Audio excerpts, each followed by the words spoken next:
You're listening to the Weekend Sport Podcast with Jason Pine from News Talk ZB. Let's move to cricket. Victory for the Black Caps in the first of their 5 T20 cricket internationals against Pakistan. A 46-run win at Eden Park last night. New Zealand made an impressive 226 for 8 batting first. Pakistan all out for 180 in 18 overs. Daryl Mitchell leading the Black Caps batting effort, 61 off just 27 balls. Skipper Kane Williamson, 57 off 42. The bowling spearheaded by Tim Southey. Impressive figures of 4 for 25 and becoming the first player to take 150 T20 international wickets for New Zealand. Finn Allen opened the batting for New Zealand, a quick-fire 35 off 15 balls with 3 fours and 3 sixes. Oh, it's in the air. It's in the air. How far it's gone? It's gone all the way for 6. First one for Finn Allen. Goes fuller, hits it hard. Excellent shot from Finn Allen. Was a touch full from Afridi and he got punished. Fuller flicked away, 4 more. 4 more runs away. Very fine here at Eden Park. Oh, it's hit hard for 4 more. 4 in a row from Allen. He's on fire here at Eden Park. Oh, yes. Yes, yes, yes. That's gone all the way. What an over this is for New Zealand. Pace off, but it still goes the distance.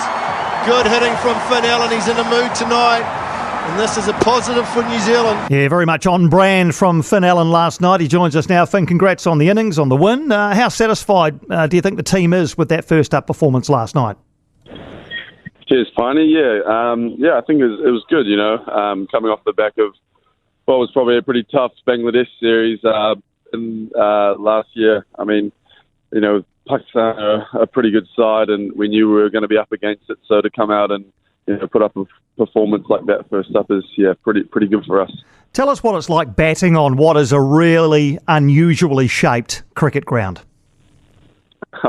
Batting on it's sweet. It's fielding on it that's the tough part. No, it's an interesting one because I don't know. It's probably even nicer as a batter having such short, straight boundaries because, then you're initially looking straight and it probably sets you up better to hit square as well. So I think, it's a bit of a chaotic ground. The ball feels like it's just flying everywhere all the time and you can kind of get caught up in the mayhem a little bit, which probably happened a little bit for us or both sides last night. But, it's exciting. It's an exciting ground to play. There's always good games of cricket there, but, it's nice to bat on. So you go out to bat, you and Devon Conway. Devon gets out early. How does that change your approach to make sure that you don't go 2 down for not many?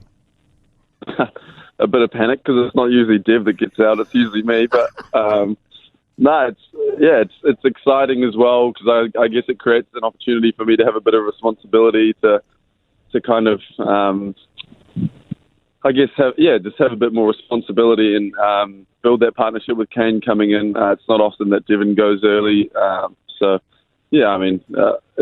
different for sure. Well, it's good that you stayed responsible until the 3rd over anyway. I thought that was impressive. And then you go 6, 4, 4, 4, 6. I think that's the most runs ever off a Shaheen Shah Afridi over in T20 cricket. What's going through your mind as the ball's coming off the bat like that? To be honest, as I said before, I was just looking to hit him straight and line him up because, he swings the ball late. He's got a good Yorker. So, I was just trying to line him up straight and kind of just play the ball on its merit, I guess, as weird as it sounds. But, I just wanted to play strong shots and, yeah. And then out bowled, or so it seemed, no ball. Bit disappointed when you came back and you couldn't quite cash in on that bit of luck? Yeah, to be honest, it's quite a weird one because I suppose I had enough time to be a little bit grumpy that I was out and kind of not switch off, but let those emotions take over for a little bit, and then all of a sudden I'm facing up again for the next delivery. So it's kind of a bit of a weird one to pull yourself back into that mindset. But yeah, definitely disappointing not to take that extra life. They don't come that often, so hopefully can be better prepared for it if it happens again. How much swing were the Pakistani bowlers getting last night? A little bit, not probably as much as they have in the past. it's something that we also talk about is trying to, hit some boundaries. And if you whack the ball into the stadium, it kind of hopefully takes the swing off it and alleviates that threat that those guys have. But yeah, I mean, they're still skillful bowlers and have plenty of options to go to when it's not swinging. All right, so you post 226 for 8. Did you feel mainly in control during Pakistan's run chase? Yeah, it's always a tough one at Eden Park. You never know if you've got enough. Kane kind of talked about, it's a chaotic ground. Balls are going to fly, bowlers are going to go for runs. Just be okay with that. And I guess one good over almost changes the game completely. So, I mean, personally, I talked about with Daryl that maybe 200 was a good score on that wicket because he felt like there was still enough in it, enough lift in the bowlers to make it uncomfortable for batters. We definitely felt like we were in with a chance. What about Ish Sodhi's caught and bowled? What about that? Unreal. It's funny how much better guys are fielding off their own bowling, isn't it? He'll still be talking about that deep into today, won't he? Yeah, exactly. No, it's awesome for him. He's such an awesome guy, and he's an awesome cricketer. So to see him, pull off stuff like that, I'm not surprised at all. But yeah, super stoked for him. And we see you patrolling the boundary mainly in T20 cricket. You talked before about how it's a bit challenging fielding on that ground. But do you enjoy that role out on the boundary in white ball cricket? Yeah, I do. I mean, it's always, you feel like you're always in the chance to create something and to do something special as well. So, I enjoy that for sure. And it is one of those grounds, where it is quite tough, especially under lights. It can be very difficult to see the ball, as it probably looked like a little bit last night. But yeah, just kind of, I guess, trying to take on that responsibility, get out there on the boundary and try and make something happen. When you look ahead to this year, Finn, how much is the T20 World Cup in your head and doing what you can during the home summer to try and cement your place in the New Zealand squad for that tournament? Yeah, well, I mean, for me personally, I always look at, key events in the calendar and what I'm sort of building towards in my own game and my preparation. So, yeah, it's definitely in my mind somewhere. It's obviously you've got to take each game by game, and being able to get out in the Super Smash as well and have a lot of training and stuff with Auckland has been really good for, trying to get my game to where I want it to be for that World Cup if selected.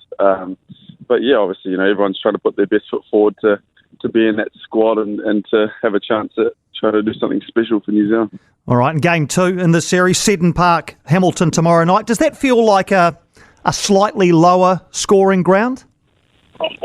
Yeah, I mean, again, anything's kind of possible. It could be completely different. We could be batting second, Pakistan bat well. We could be under a different sort of pressure there. So, yeah, I mean, every game's so different, and that's what's, I guess, kind of great about T20 cricket is anything can happen, and we don't know what the wicket's going to be like until we get there tomorrow, and that sort of thing. So it's just all about assessing the wicket and the conditions around, and I guess it's something I've also tried to work on a lot, is being able to do that a lot quicker and having different sides of my game. Well, loved watching you smash it all around Eden Park last night, Finn. Great to get New Zealand off to a start that led to a win. My only criticism is you're not doing it for Wellington anymore, but we'll let that one slide. And I wish you all the best for tomorrow and beyond, and thanks for the chat. Cheers, Barney. Thanks for having me on. Appreciate it. No, appreciate you joining us, Finn. Finn Allen there, block-busting 15 balls, a quick fire 35. That over when he went 6, 4, 4, 4, 6. Man, when he is going, it is just such a joy to watch Finn Allen. You just hope that he can continue and will be a big part of the New Zealand T20 side for the World Cup. For more from Weekend Sport with Jason Pine, listen live to News Talk ZB weekends from midday or follow the podcast on iHeartRadio. This week on the Between Two Beers podcast, we're talking to former All White and All Birds co-founder Tim Brown about his challenging year in business, the realities of being a co-CEO of a billion-dollar company, and all the best stories from his journey from a Wellington flat to worldwide footwear industry leader. I remember being at dinner in London and people would go around, oh, nice to meet you, we're making new friends or whatever. What are you up to? People would say, oh, I'm doing this, and this. And then it'd come to me and I my body language would all wrap up and I'd go real small and I'd squeak out like wool shoes. Between Two Beers. Listen on iHeartRadio or anywhere you get your podcasts.